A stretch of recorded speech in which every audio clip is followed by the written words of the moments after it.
Our Dr. John LaPook is a member of the hospital staff. John, what's the latest? Well, Katie, the procedure Mr. Clinton had today is one of the most common in this country. More than 1 million are done every year.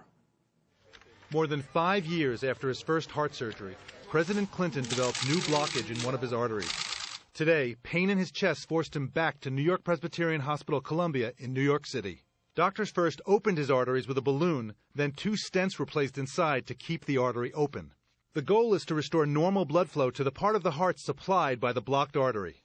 In 2004, doctors performed a quadruple bypass.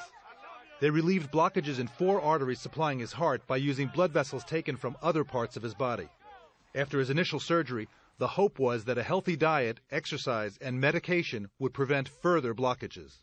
I don't think I've had any junk food since my surgery. It's not uncommon for blood vessels used to relieve blockages to close up again.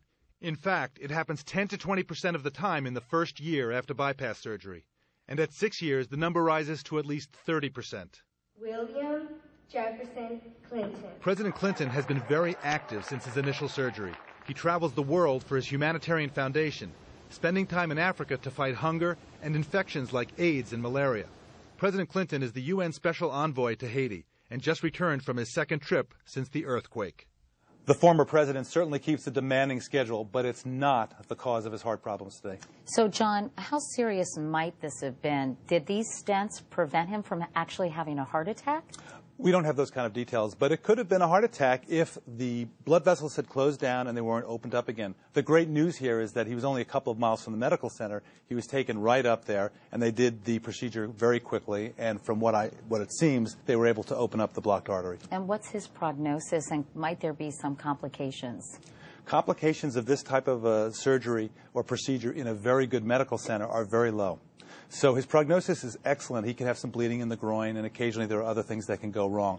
But especially because he got in there so quickly, and it doesn't sound like he had a heart attack, so there's no permanent damage to the heart muscle. No part of the muscle died.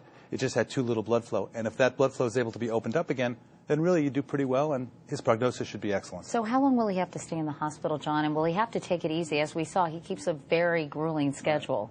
Well, I have a feeling he's going to be itching to get out sooner than the doctors want him to, but it should be a couple of days. And then remember, he had a catheter put up, probably up his groin, so that'll be sore. He's going to have to take it easy for a little while. And finally, is this stenting procedure at all controversial? Because I remember reading it.